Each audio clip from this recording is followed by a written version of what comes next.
Iran can't have a nuclear weapon.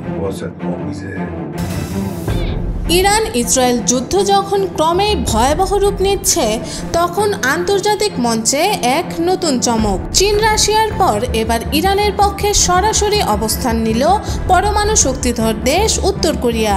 দেশটির সর্বোচ্চ নেতা কিম জং উন রাষ্ট্রীয়ভাবে ঘোষণা করেছেন ইরান একা নয় এবং উত্তর কোরিয়ার সেনাবাহিনী যুদ্ধ প্রস্তুতির সর্বোচ্চ পর্যায়ে রয়েছে।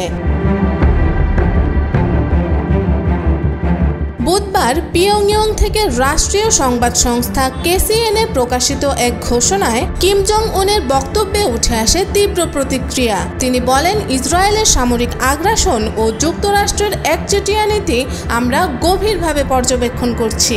ইরানের নিরীহ মানুষের রক্ত ঝরিয়ে এক ভয়ঙ্কর অপরাধ সংঘটিত হয়েছে যা ক্ষমার অযোগ্য।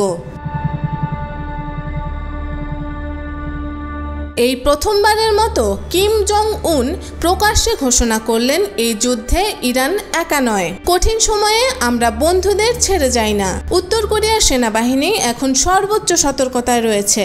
যুদ্ধ পরিস্থিতিতে প্রয়োজনে আমরা আমাদের দায়িত্ব পালনে পিছপা হব না। এ বক্তব্যে স্পষ্ট ইঙ্গিত মেলে যে কোনো সময় উত্তর কোরিয়া কৌশলগতভাবে ইরানের পাশে থাকতে প্রস্তুত। বিশ্লেষকরা বলছেন, কিমের এই ঘোষণাটি কেবল একটি প্রতিক্রিয়া নয়, বরং একটি কৌশলগত বার্তা যা মধ্যপ্রাচ্য ও পূর্ব এশিয়ার ভূ রাজনীতিতে নতুন অক্ষশক্তির জন্ম দিতে পারে। চীন, রাশিয়া, ইরান এবং উত্তর কোরিয়ার মধ্যকার এই চার মেরুর সমন্বয় এখন বিশ্ব ব্যবস্থাকে এক ভিন্ন মেরুর দিকে ঠেলে দিচ্ছে। পিয়ংইয়ং থেকে প্রকাশিত বিবৃতিতে যুক্তরাষ্ট্রের প্রতি সরাসরি সমালোচনা এসেছে। কিম বলেন, ওয়াশিংটন কূটনীতির দরজা বন্ধ করে দিয়েছে। তারা এখন শুধু আগ্রাসনের ভাষা বোঝে। গোটা বিশ্বের নিরাপত্তা আজ প্রশ্নের মুখে। উত্তর কোরিয়ার পক্ষ থেকে জানানো হয়েছে, তাদের দূরপাল্লার ক্ষেপণাস্ত্র ইউনিট, বিমান প্রতিরক্ষা ব্যবস্থা ও সমুদ্রপথে মোতায়েনকৃত সাবমেরিনগুলো সর্বোচ্চ প্রস্তুত অবস্থায় রাখা হয়েছে। দেশটির প্রতিরক্ষা মন্ত্রণালয় বলেছে, আমাদের স্ট্র্যাটেজিক কমান্ড এখন টেকনিক্যালি যুদ্ধ প্রস্তুত। সাম্রাজ্যবাদী শক্তির কোনো অগ্রগতি আমরা সহ্য করব না। এই ঘোষণার কয়েক ঘন্টার মধ্যে ওয়াশিংটন থেকে হোয়াইট হাউসের প্রতিক্রিয়া আসে। প্রেসিডেন্ট ট্রাম্পের ঘনিষ্ঠ এক মুখপাত্র জানান, কিমের ভাষা উস্কানিমূলক এবং দায়িত্বহীন। তিনি বলেন, আমরা আমাদের মিত্রদের পাশে আছি। কেউ যদি এই যুদ্ধকে আন্তর্জাতিক পরিসরে আনার চেষ্টা করে তবে তার ফলাফল ভয়াবহ হবে। তবে পাল্টা জবাবে উত্তর কোরিয়ার সেনা মুখপাত্র বলেছেন, মার্কিন সাম্রাজ্যবাদ ও তাদের দোসরদের আগ্রাসনের জবাব আমরা কূটনৈতিকভাবে নয়, প্রয়োজনে সমর কৌশলে দেব।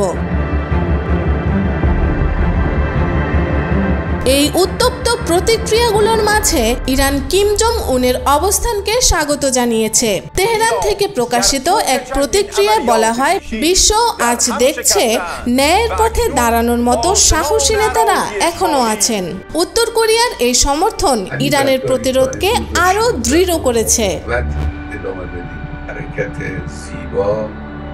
বিশ্ব রাজনীতিতে এই সমর্থনের তাৎপর্য গভীর, কেননা উত্তর কোরিয়া কেবল পরমাণু অস্ত্রধারী রাষ্ট্রই নয়, এটি দীর্ঘদিন ধরে পশ্চিমা জোটের বিপরীতে একটি বিপরীত জোট হিসেবে বিবেচিত হয়ে আসছে।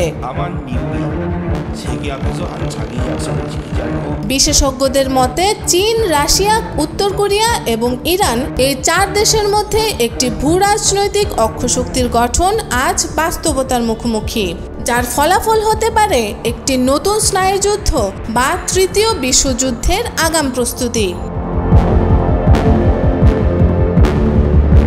এই মুহূর্তে মধ্যপ্রাচ্যের যুদ্ধ পরিস্থিতি যেখানে প্রতিদিনই ভয়াবহতার নতুন মাত্রা ছুঁয়ে যাচ্ছে, সেখানে কিমের এই ঘোষণা একটি বহুপার্শ্বিক সংঘাতের দরজা খুলে দিতে পারে।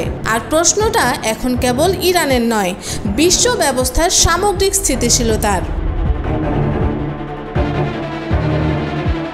শেষ পর্যন্ত এই সমর্থন কতটা বাস্তবায়িত হবে তা ভবিষ্যতের বিষয়। তবে এটুকু নিশ্চিত, ইরানকে কূটনৈতিকভাবে কোণঠাসা করার প্রচেষ্টা এখন বড় ধরনের প্রতিবন্ধকতার মুখে পড়েছে, কারণ পরমাণু শক্তিধর এক অপ্রত্যাশিত মিত্র এখন তার পাশে।